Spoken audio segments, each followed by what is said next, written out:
Dear students, Hindi की कक्षा में आप सबका हार्दिक अभिनंदन है।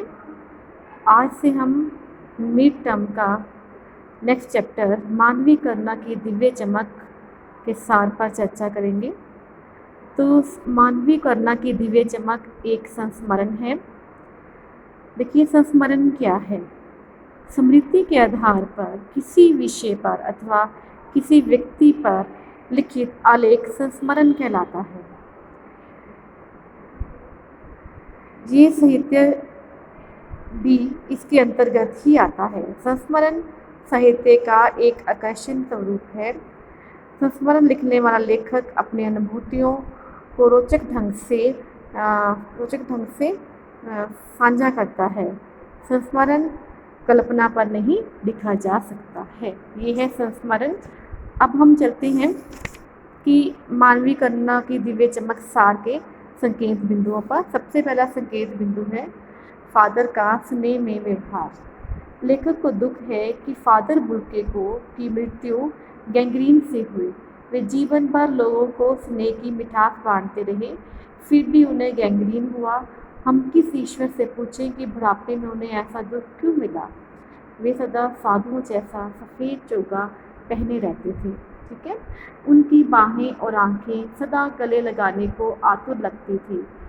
लेखक ने 35 सालों तक उनके इस स्नेह को महसूस किया था।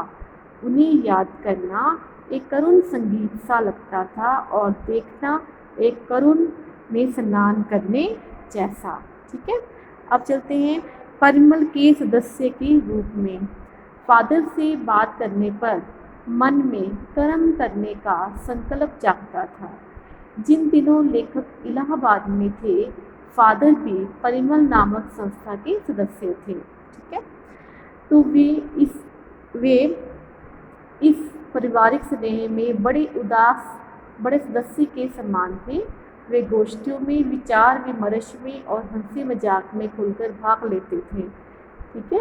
वे सबके पारिवारिक उत्सवों, संस्कारों में एक पुरोहित की भांति, बड़े बुजुर्ग की भांति शामिल होते थे। लेखक के पुत्र के मुख में पहली बार अन्न का दाना भी उन्होंने ही डाला था।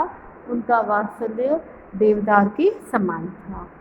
अब है फादर का पारिवारिक जीवन। फादर प्रायः इलाहाबाद की सड़कों पर साइकिल चलाते हुए देखे जाते थे। वे हमेशा प्यार और ममता में छलकते रहते थे। मूल रूप से वे बेल्जियम के वासी थे। घर में माँ, पिता, 2 भाई और एक बहन थी। वे भारत को ही अपना देश मानने लगे थे। वे अपनी जन्मभूमि रैम्स चैपल को बहुत सुंदर मानते थे।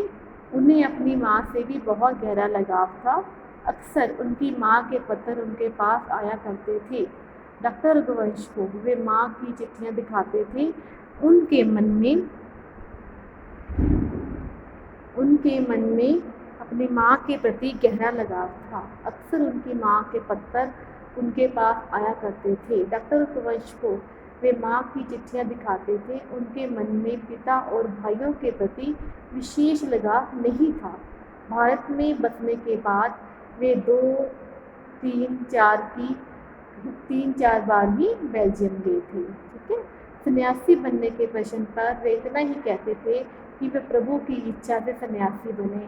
वे इंजीनियरिंग के अंतिम वर्ष की पढ़ाई कर रहे थे और धर्मगुरु के पास सन्यासी बनने के लिए पहुंचे। उन्होंने उनसे भारत में जाने की इच्छा रखी। भारत ही क्यों, इस पर वे कुछ नहीं कहते। उन्हें सन्यासी बनाकर भारत भेज दिया गया। अब है नेक्स्ट फादर बुल्के भारत में। फादर बुल्के ने पहले 2 साल जैसे संघ में पादरियों के धर्माचार की पढ़ाई की। फिर 9-10 दार्जिलिंग में पढ़ते रहे। उन्होंने कोलकाता से BA तथा इलाहाबाद से MA हिंदी किया। उन्होंने इलाहाबाद के विद्वान डॉक्टर धीरेन्द्र वर्मा के निर्देशन में रामकथा, उत्पत्ति और विकास विषय पर शोध प्रबंध प्रस्तुत किया। उन्होंने ब्लू बर्ड नामक नाटक का रूपांतर नीलपंछी भी किया। इसके बाद वे रांची के सेंट जेवियर्स कॉलेज में हिंदी और संस्कृत विभाग के अध्यक्ष हो गए। यही उन्होंने प्रसिद्ध अंग्रेजी हिंदी कोश तैयार किया और बाइबल का अनुवाद भी किया। 73 वर्ष की आयु में उनका देहांत हो गया। अब है अपनत्व भरा जीवन या व्यक्तित्व। ठीक है, अपनत्व भरा व्यक्तित्व। फादर गुल की सन्यासी जरूर थे, लेकिन रिश्ते बनाकर तोड़ते नहीं थे। अनेक बार मिलने पर भी उनकी गंध महसूस होती थी। वे दिल्ली आने पर लेखक से अवश्य मिलते थे। वे हिंदी को राष्ट्रभाषा बनाने के लिए बहुत बेदर रहते थे। उनके लिए वे मंचों पर अकाट्य तर्क देते थे। वे हिंदी वालों को ही हिंदी की अपेक्षा करते देखकर बहुत झुंझलाते थे। ठीक है, फादर गुल के हर दुख में साथ खड़े होते थे। उनके मुख से निकलने सांत्वना के शब्द मन में गहरी शांति प्रदान करते थे। लेखक को अपनी पत्नी और पुत्र की मृत्यु याद है। अब है फादर की मृत्यु और अंतिम संस्कार। लेखक ने फादर को अंतिम बार देखा तो वह ताबूत में थे। उनके चेहरे पर बिखरी शांति स्थिर हो गई थी।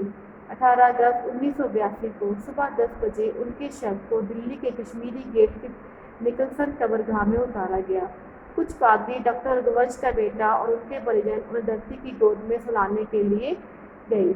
जितेंद्र, विजेंद्र, स्नातक, अजित कुमार, निर्मला, जैन, मसीही समुदाय के लोग, पादरी, डॉक्टर सत्य प्रकाश, डॉक्टर रघुवंश भी मौन उदासी में घिरे खड़े रहे। मसीही विधि से अंतिम संस्कार शुरू हुआ।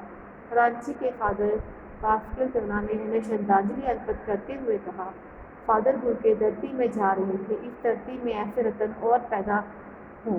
डॉक्टर सत्य प्रकाश ने भी उन्हें नमन किया और देह कब्र में उतार दी गई। वहाँ उपस्थित सब लोग रो पड़े। फादर गुल के फल फूल भरे छायादार पेड़ की भांति थे। उनका व्यक्तित्व दिव्य करुणा की चमक से लहलहाता था। आज भी उनकी याद यज्ञ की पवित्र आग की तरह महसूस होती है। Thank you so much. ये था पाठ का सार, मानवीय करुणा की दिव्य चमक।